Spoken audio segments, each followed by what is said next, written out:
Sumainyo ang Panginoon. At sumayo rin. Ang mabuting balita ng Panginoon ayon kay San Lucas. Papuri sa iyo, Panginoon.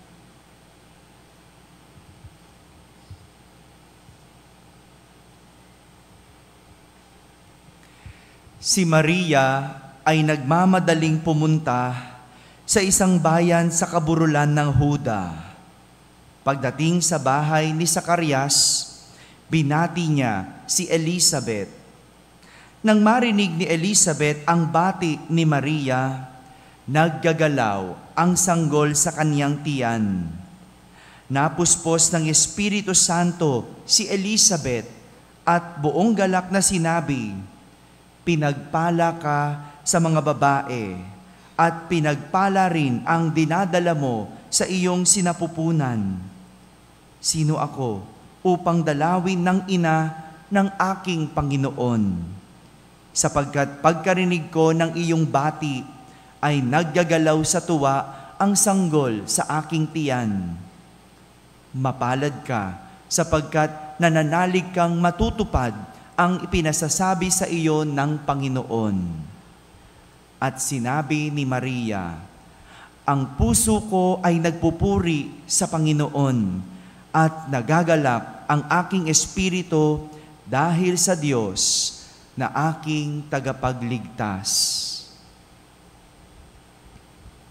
Mga kapatid, ang mabuting balita ng Panginoon. Pinupuri ka namin, Panginoong Jesucristo. Magsiupo ang lahat at ating pakinggan ang homilya. Isang magandang umaga po sa inyong lahat. Magandang umaga rin sa lahat ng mga nasa barangay na nakakapakinig ng ating banal na misa, sa lahat ng nagsisimba sa kanilang tahanan via online, sa lahat ng nasa abroad. Isang magandang araw po sa inyong lahat. Kasama kayo sa aming pagdiriwang ng banal na misa dito sa ating parokya. Ngayong araw na ito, ginugunita natin ang mahal na Birhen ng Guadalupe. Sabihin nyo nga po, Guadalupe. Ang imahen ng mahal na ina ng Guadalupe ay nagpapakita ng kanyang pagbubuntis kay Jesus o ang kanyang pagdadalang tao. Sabihin nyo nga, pagdadalang tao. Ito po ang kalagayan ni Maria sa narinig nating ebanghelyo ngayon. Si Maria, nagdadalang tao, kasabay ng kanyang pinsang si Elizabeth. Yes, si Elizabeth din ay nagdadalang tao. Pero sa dalawa, sino ang mas nahihirapan? Si Elizabeth. No? Kasi mas bata-bata naman si Maria. Although pareho sila nagdadalang tao, bakit si Elizabeth ang mas nahihirapan? Mas matanda. Lola na eh. No? Lola na, nabuntis pa. No? Kwento ng pagbisita ni Maria sa kanyang pinsang si Elizabeth na noon ay nagdadalang tao.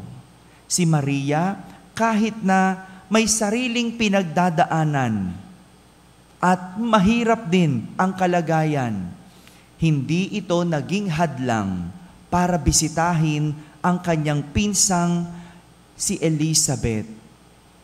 Hindi naging hadlang para hindi niya tulungan ang kanyang pinsang nagdadalang tao. Ilan sa atin yung kayang tumulong kahit may pinagdadaanan? Ilan ang kayang maglingkod kahit nahihirapan?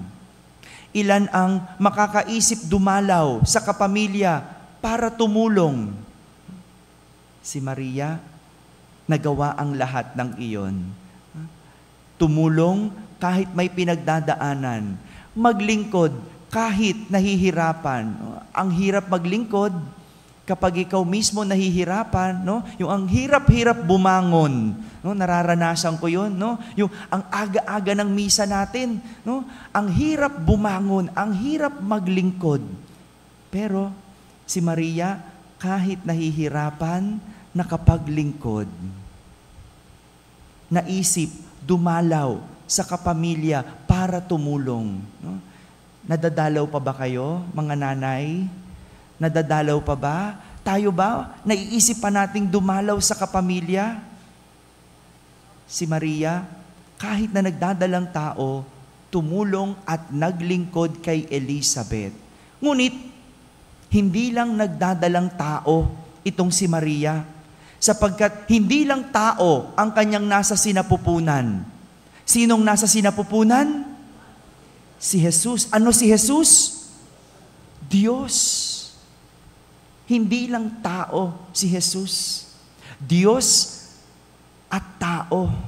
Kaya masasabi nating hindi lang nagdadalang tao si Maria, kundi nagdadalang Diyos. Nagdadalang Diyos. At marahil ito ang dahilan kaya nakuha ni Mariang tumulong kahit nahihirapan. Dahil siya ay nagdadalang Diyos.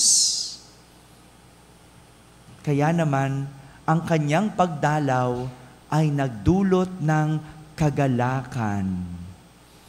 Ang pagdalaw ni Maria nagdulot ng kagalakan. Nang bisitahin at batiin niya si Elizabeth, naggagalaw ang sanggol sa sinapupunan ni Elizabeth. Naggagalaw sa galak. Ganun pala yun, no?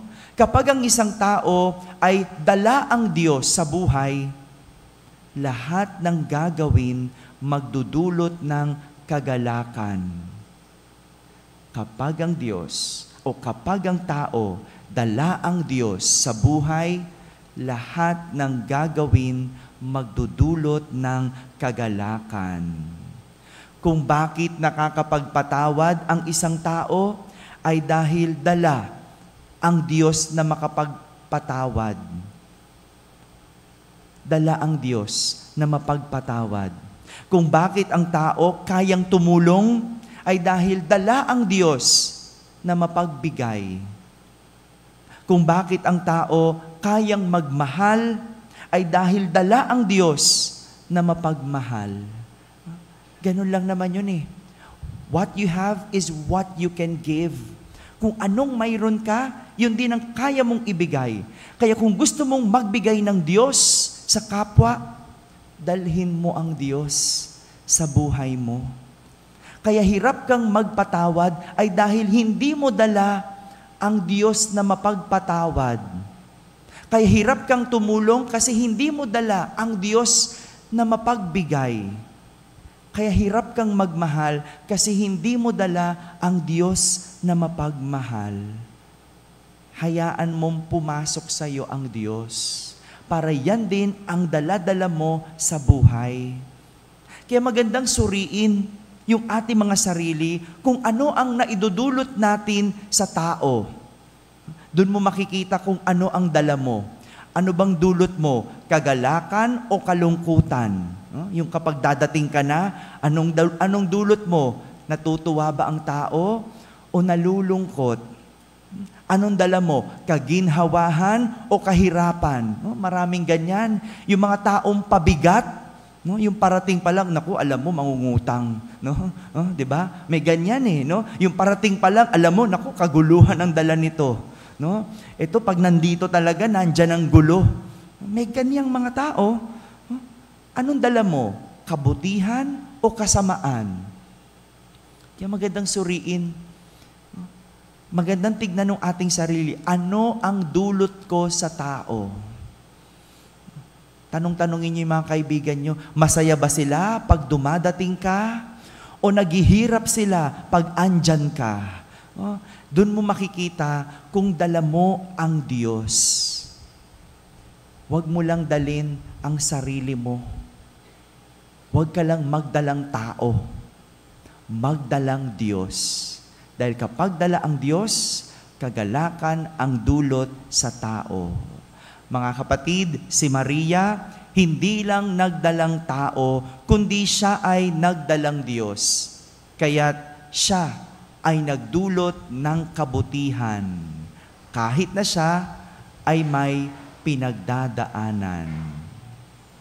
Amen. Amen.